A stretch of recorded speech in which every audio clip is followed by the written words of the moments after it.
Hello, everybody, and welcome back to another episode of the Cinema Wave podcast here at the Culture Wave Media Network. And we are covering what is maybe the penultimate episode of Yellowstone. I am one of your hosts. My name is Darian Scallamoni. I am joined, as always, by Liz Seiko. Hello, I'm very excited. We have been talking Yellowstone for the last 5 weeks, and we were under the impression that this was supposed to be the second to last episode of this series.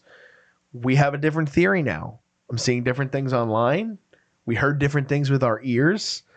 So let's start there because I'm so curious. This was a different kind of episode than I think we were anticipating for what would potentially be the second to last episode of this show. There was a lot of focus on subplot that I didn't feel like was necessary. A character gets a lot of screen time who does not get a lot of screen time throughout the first 4 seasons of the show, who also happens to be the creator of the show, which I thought was unique and interesting. But also, when we get the preview of the finale, it says on the season finale of Yellowstone, to which I had said to you, did you hear that? When I was texting you, and I said, feel like they would probably say series finale if it was really going to be the final episode of Yellowstone. So, where is your head at, Liz, after episode 13? I'm very mixed because my first instinct is all momentum killed. This was killed in this episode of the bigger plot line and just the overall momentum that they were getting, which then makes me believe that they have a whole other season in their back pocket that they're planning on doing. And that's why they were like, okay, we can't completely wrap up their storylines too quickly because we want to push this out even more. My other thoughts, though, are maybe it really is the end of the show and they wanted to do a little bit more of a sentimental, like second to last episode. And by Taylor Sheridan being in it so much, maybe he really was like, I want to have my character have a shining moment just because out of sentimental value, which I don't really lean toward that option. I think that they realized how well their numbers are, how much people are actually enjoying this season after John's death. And I think that they were like, let's do it. Let's make the next season. Interesting. I don't know if they have a plan for the next season. So the first thing you brought up, I think is exactly how I feel. You said something last week when you were like, the best thing about what they're doing this season is that there's 2 episodes left and I have no idea what's coming next. We are now 1 episode more into the story, and I feel like we are in the exact same place. I think I have a little bit more of an idea of the route that they're going to go. I just don't know how much of a finality decision it's going to be on the final, 10 minutes. Yeah, I think that's where it's hard to really wrap my brain around it because you have Rainwater talking about the pipeline again for all of 2 minutes. You're talking about the little preview that they give us, right? No, I'm talking about that's in the episode. Oh, yeah, it is. Him and Mo Brings Plenty are there, looking at the pipeline, and they're like, "We got to do something about this," and then they walk off. Well, their characters have just been pushed aside this season, completely pushed aside. But then you give that little bit, so it's like. So I think it's for a reason, though. That we're gonna get next week. I think. And then the thing is, how much are we squeezing? So this episode, here's another thing, on cable. So I don't know the exact runtime because we both watched it on cable this week. It was an hour and 25 minutes. This episode on cable. was. Now, according to IMDb, it was an hour and 5-minute episode. So we got 20 minutes of commercials. That's the longest episode of the season. And it's not as effective as the last 2 weeks where we were between that 43 to 55 minute mark. So they gave an additional 10 minutes. So much was wasted on Travis's character, I felt. This was probably the worst of Beth this season because she basically is just there to appease Travis and potentially strip. Yeah, the whole strip scene thing was a little weird for me, her character wise. There's no way I would believe that she would actually take her clothes off if she didn't want to. So that was a little weird. We also really need to talk about the cameo that happened with Bella Hadid. I knew who she was right away. It took you a moment, right, to figure out who it was? You know who I thought it was at first? I thought it was the girl from Transformers, who's also a model, Rosie Huntington-Whiteley. Oh, really? I think they look similar, but I don't know Bella Hadid as well as you do. The moment she opened the door, I was like, what the fuck? I was like, why is she on this? And I didn't realize that she was actually going to have like Oh, she played scenes. a little bit of a role. Yeah, she had like multiple scenes that Yeah. she was talking and like relevant in, which she just must be a fan of the show and be like, hey, I want to get it Or she on got there. paid heavy by Taylor to But play his why? on-screen Her girlfriend. like fan base, I feel like, has nothing to do with Yellowstone, so I don't know why they would want to bring her on I don't know. unless she was a fan. Maybe Taylor Sheridan offered her a lot of money, thought she was a pretty girl. That's all I'm saying. Oh, okay. Oh, God. I've seen some things online. I don't know. All right. I think it was very random. It was very random. And it was didn't not make sense. warranted at all. And it was distracting, Yeah. frankly, from the episode, as was the whole Travis storyline. I love Taylor Sheridan as a creator. I think he is a very good writer. He's proven that. I was ironically before we started recording singing the Sons of Anarchy theme song where he got his like big start in terms of acting. Mm-hmm. And I think he's a decent actor. But there are like long stretches of seasons where you don't see Travis's character. Yeah. And for him to get such a major plot point that also doesn't episode. really expand our story. So I have two theories Okay. on why they bring up Travis and Rainwater. I think that and we're totally talking every spoiler at this point. Yeah. The final moment of this is them coming up with their plan of that they're going to give away the land and they're going to give away their home. I think that it's one of those two people that they're going to give it away to. Interesting. And then what do you think? That they're just going to run it?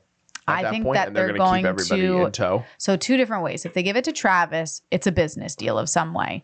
And then essentially they're going to do like an under the door deal with him of either they make it into some big known, like the 3 6s kind of, or is it the 4 6? 4 6. 4 6s, make it into like an entity like that with him because they know that he's also really good in business, or they do something where eventually they have to pay him back over time. With him, it's a little messy, but I think that they needed to show us that there's different options of who they can give it to. The other option, which I think they're actually going to do, is give it to Rainwater. I think they're going to give it to him, and then there's probably some clause or law that if it's given to A native, then maybe the state can't touch it.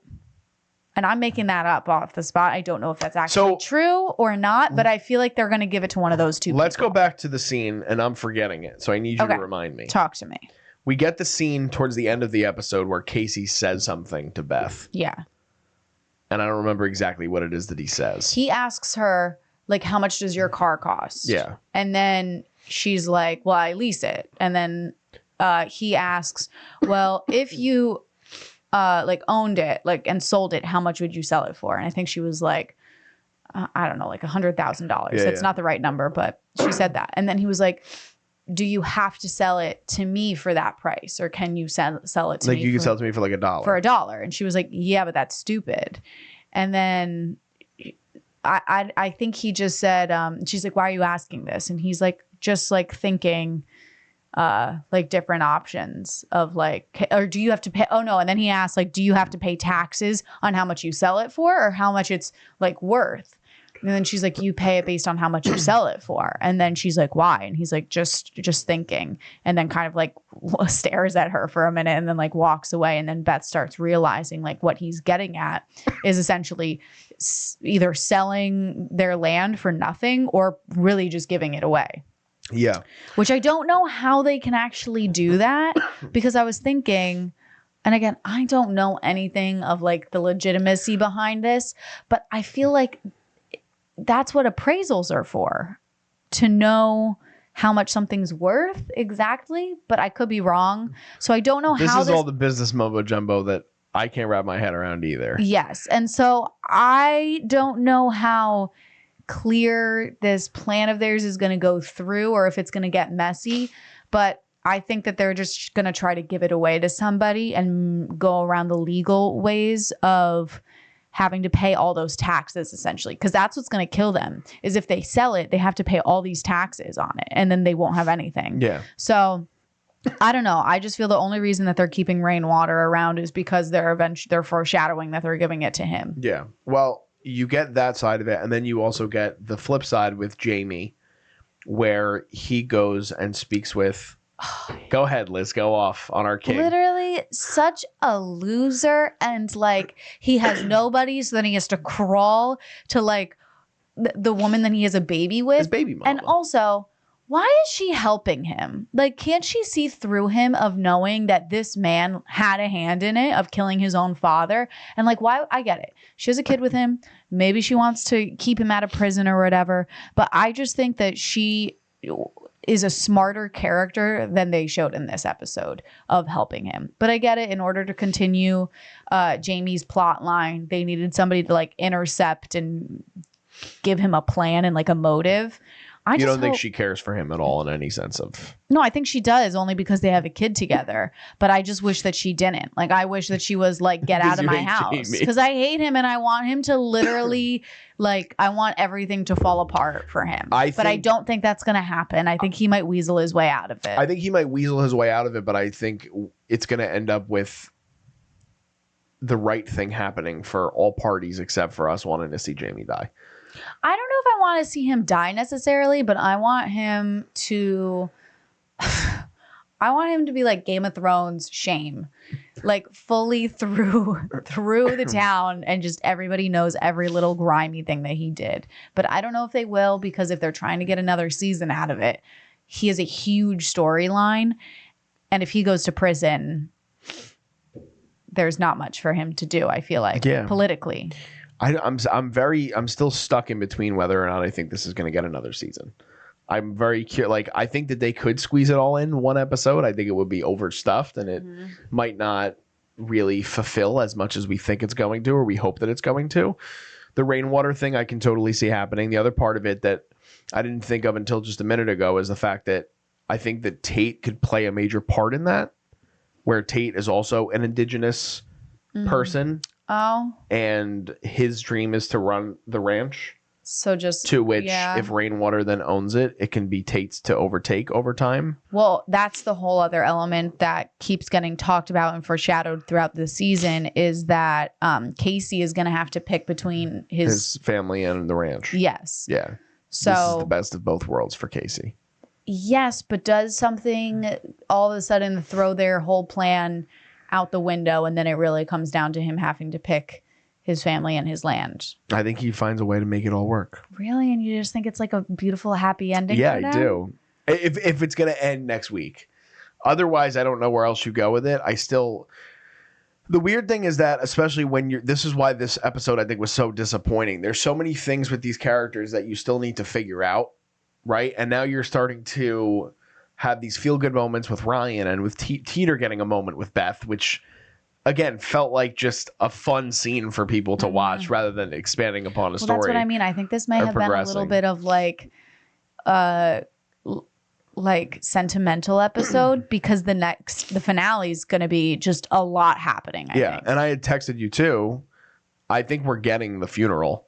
We 100% are. Especially they wouldn't have had the scene with Beth and who's the character that John used to sleep with? What's her name? She works in the government.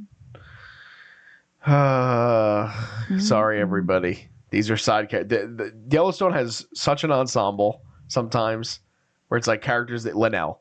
There's characters that you never think you're going to have to go back to. No, Linnell gets invited to the funeral, and she talks about how, and it makes sense. I mean, Linnell has been in John's life up until the end from the beginning. I'm pretty sure like one of the first scenes in the pilot is like her getting dressed after they I think so too, just had like sex together. So we're gonna get that wrap up. We're gonna get something with Rainwater, and we're gonna have to see something with all the Duttons. At least maybe with Jamie, what we get with Jamie is just that like he gets out of it, but he's also doing something that helps his family and makes him feel justified in doing something to honor his dad, because he has this insane thought process that he had nothing to do with it. It's just his deranged mentality. Like, he literally went to his baby mama and was like, I had nothing to do with this. Like, he's still telling every single human being. And I think that there is a part of his psychotic nature that he really believes, like, even though like the scene he had with the character that just passed away, the one that got killed. This is what I'm talking about. These it's too many characters, everybody. Where are we at? What is his character name? Christina? Is it Christina? Or no, Catherine. Catherine. No, it's Christina. It's Sarah. Sarah Atwood. Is it? Yes. Oh, it is. Sorry, they looked the same. Sarah. Okay. Christina's his baby mama. Okay. So Sarah, he had said to her, even when the attack was planned out through killing John, he was like, I didn't want this. She's like, you approved this. Well, yeah. And I think that there is a part of his mental that is still denying the fact that he had anything to do with his father's death. 1,000%. And I think that if he can somehow, like Christina had said, she's like, well, you can stand up on your laurels and you can be like, no, like this is what you're doing for your father's legacy. And you want to put everything back in place that he had in place. It'll take the sort of spotlight off of him a little bit. Yeah, but I think it's a cop out. I don't think they're going to go that route the more I think about it, because the police are on him. They're fully on Jamie, and there's no way that he just comes out and does a press conference and says, I'm investigating my father's murder because she did it. Like, there's no possible way that the police are just like, Jamie didn't do it. He says he didn't do it. Like, they're going to go after him. And you think they'll be able to do all that in one episode? I don't think they're going to. We're getting a second? I think we're going to get next season. I think this next episode, it's going to be a lot happening, and I think Jamie is somehow going to blow up his family spot. And that's the whole other thing, is like Jamie has all these secrets of his family. And so like if they try to, I don't know. I just feel like there's a lot of big elements that are connected and it needs to all blow up. And I just don't think that they can do the blow up and the aftermath of the blow up in one episode, which leads to. Unless we get a 2-hour finale. Jesus Christ. I don't think so. I'm pretty sure we've gotten that before. You think? With Yellowstone. I don't know if it was, and I'll do some digging for a second. I don't know if it was the first half of season 5 that we got that, or it was like the season 4 finale, but I'm pretty sure we got one that was like, so the mid-season finale was 51 minutes. The premiere, hour 5. Let me just check the season 4 finale. Maybe I'm wrong, but 2 hours is long. Yeah, of course it is. But if you're ending a long spanning series, I guess. I think either an hour way, and 17 minutes they did for the season 4 finale. Yeah, I don't think we're going 2 hours. Yeah, we might not, but we could get an hour and a half, and that's a feature length film right there. Yeah. Either way, I think the way they're opening the next episode is funeral. I agree. I think they're opening it with that, having it be a little slower, and then the shoe drops and shit starts happening. How are you feeling going into the finale? I'm very excited. Okay. So far, I've really loved this season. I would say this past episode is probably my least favorite. Not that it's bad. It's just not what you expect for a second to last episode. But again, I think they went the very sentimental route rather than the active and a lot of momentum route, which you can't hate, because I think it's also something that makes Yellowstone what it is they take their time to show horses running, a lot of landscape shots, a lot of soft moments between characters just enjoying and embracing where they are. So you can't totally hate on it because it's not a fast-paced show necessarily. Yeah, I definitely am not hating on it. The only thing I feel like they do more effectively sometimes is that they can still get that part of it where you're getting the landscapes and you're getting the time to let things breathe while you're also progressing the story in some ways. Mm-hmm. And it didn't feel like that this episode. Maybe they are, but a lot of the stuff I felt like I was just like, why are we showing this? Like, what is the significance of this? They needed filler because they don't want to show us like the big players right now. Yeah. So I don't know. It's probably also my least favorite episode of the season, which is a disappointment because it really genuinely might be the second to last episode of the show. Maybe. But I think they're going to give us a great finale. I hope so. Even if it's the ending of the show or not, I think it's going to be a great episode. I think so too. We did get some good Yellowstone humor in here. Mm-hmm. Rip gets one moment in this episode, and I thought it was a nice little story about his relationship with Travis and what that meant to him. But I am curious to see how they're going to have everybody have a fully it's different than a lot of other shows, right? Like Succession was the last time we've seen something to this caliber with an ensemble as big as this, where you need to get closure for all characters. And they did it successfully. Yeah. I don't know if Yellowstone could do the same thing, but Well, it's because we don't know if this is the finale episode. That's the other we'll thing. have to see. We'll have to see. The other thing is, like, I'm worried that we don't even find out. Like, what if we get the episode next week, we go in thinking it's the finale, and then, like, It ends they're like, on- we're going to see, like, if audiences want us back, and it's like, no, like, you pitched this as the last season. I mean, I wouldn't be surprised. They kind I of did wouldn't that either. to us a little bit before I know. of just like maybe the show's never coming back because they can't figure out What to do what without to John. do and like Yeah. who's there and who's not. I think they're giving us a solid ending. I think that they're probably behind the scenes being like, oof, we still have a huge following and people are loving our show. Why don't we just keep pushing it and pushing it and pushing it? Yeah. But we'll see. I'm excited. We'll see. I'm excited too. Well, that was our discussion and review of Yellowstone Season 5, Episode 13. We have one episode left to cover with you guys. We've been really grateful for everybody that's been checking out our Yellowstone reviews. If you guys are fans of Yellowstone, we're definitely curious on what your guys' thoughts are and your predictions for the finale. Definitely comment below and let us know what you guys are thinking. And be sure to subscribe to us if you guys can. We're on the road to 500 subscribers here at the Culture Wave Media Network. We cover all things film and TV. We're also covering a lot of the major feature films that are coming out for the rest of the month of December. We have reviews up on the channel right now for Anora that Zach and myself and Vinny just did. And we're also covering Skeleton Crew right now on Disney Plus. And Liz and I will be back next week for the finale of Yellowstone. So tune into that. And if you guys don't subscribe to us or follow us on any of our social medias, all that stuff is below me in the video right now, as well as in our YouTube description. We're on Instagram, we're on TikTok, we're on Facebook, we're on Threads. Follow us anywhere and everywhere if you guys can, and share the word with your friends and family. We really appreciate it. Just signing off, I am Darian Scalamoni, I am Liz Seiko. and we'll see you guys next time. This is the culture.